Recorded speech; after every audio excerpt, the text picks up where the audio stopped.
যে জান্নাতের প্রশস্ততা হচ্ছে আসমান এবং জমিনের চেয়েও বিশ্বস্ত। সাবিকু ইলা মাগফিরাতিম মির রাব্বিকুম ওয়া জান্নাতিন আরদুহা কাআরদিস সামাই ওয়াল আরদ। তোমরা ওই জান্নাতের দিকে দাবিত হও, দৌড়াও যে জান্নাতের প্রশস্ততা হচ্ছে জমিন এবং আসমানের চেয়েও প্রশস্ত বড়। আল্লাহ রাব্বুল আলামিন বলেন সাবিকু, তোমরা দৌড়াও। আপনারা যদি কুরআনুল কারীম তেলাওয়াত করেন দেখবেন দুনিয়ার ব্যাপারে আল্লাহ বলছেন কুরআনুল কারীমে ফামশু ফিল আরদি মানাকিবিহা ওয়া কুলু মির রিজক।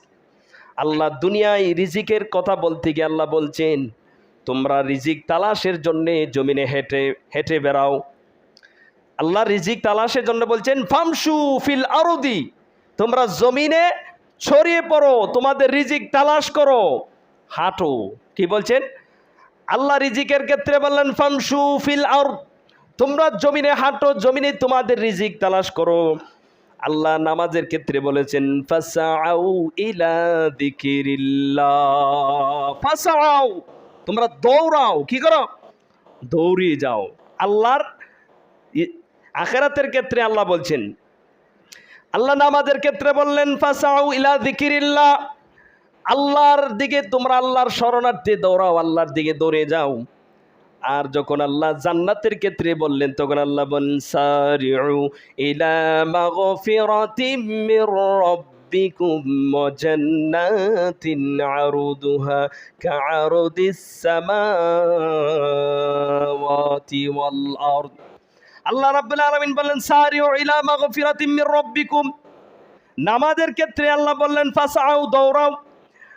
আর জান্নাতের ক্ষেত্রে আল্লাহ রাব্বুল আলামিন বললেন সারিউ ইলা মাগফিরাতিম মির রাব্বিকুম। এখন শুধু দৌড়াবে না, দৌড়াবে তো অবশ্যই একে অন্যের সাথে জান্নাতে যাওয়ার জন্য প্রতিযোগিতা করবে।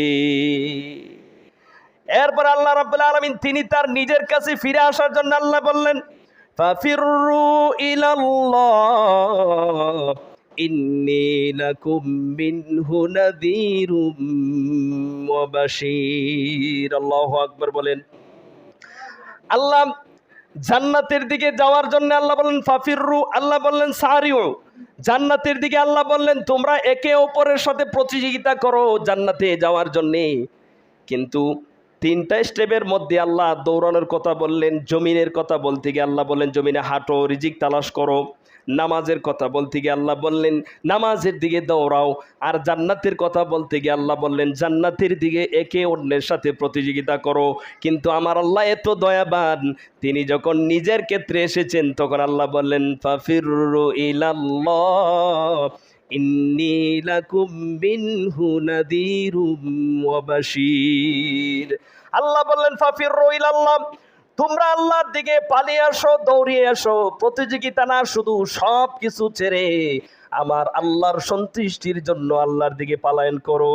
ফাফিরু ইলাল্লাহ, আল্লাহর দিকে তোমরা সকলেই ফিরে আসো। এই দুনিয়াতে যদি আপনি আল্লাহর দিকে ফিরে না আসেন তবে অবশ্যই আপনাকে ফিরে আসতে হবে। যেদিন আপনার মৃত্যুর পরোয়ানা জারি হয়ে যাবে সেদিন আপনি আল্লাহর দিকে ফিরে আসা ছাড়া আপনার কোনো পথ থাকবে না। বলেন ঠিক কিনা? শুধু আল্লাহর দিকে আসেন মৃত্যুর সময়, এই আসার কোনো মূল্য আছে? এখন তো আল্লাহ আপনার হাত পা বেঁধে রাখেন না যে যাস না আল্লাহর দিকে। আল্লাহ বলছেন কি ফাফিরু ইলাল্লাহ, দৌড়ে আসো, দৌড়ে আসো। ফাফিরু ইলাল্লাহ মানে আল্লাহর যত অপছন্দনীয় বিষয় আছে, আল্লাহর যত নিষিদ্ধ বিষয় আছে, আল্লাহ যে কাজে অসন্তুষ্ট হয় সমস্ত কাজকে পরিত্যাগ করে আল্লাহ যে কাজে সন্তুষ্ট হয় সেই কাজের দিকে ফিরে আসার নাম হচ্ছে ফাফিরু ইলাল্লাহ। কথা বুঝতে পারেন নাই আমার? আল্লাহর সমস্ত নিষিদ্ধ কাজ থেকে বিরত হয়ে, সমস্ত নিষিদ্ধ কাজ ত্যাগ করে আল্লাহর পছন্দনীয় কাজের দিকে, আল্লাহর সন্তুষ্টির দিকে ফিরে আসাকে বলে ফাফিরু ইলাল্লাহ। তাহলে আল্লাহ রাব্বুল আলামিন তার মুমিন বান্দাদেরকে আশ্বাস দিয়েছেন, বান্দারে দুনিয়াতে নেক কাজের প্রতিযোগিতা করো, একে অন্যের সাথে প্রতিযোগিতা করো, কে কার চেয়ে বেশি নেক আমল করবে। এই মাস হচ্ছে মাহে রমজান। আল্লাহর হাবিব বলেছেন যে ব্যক্তি মাহে রমজানে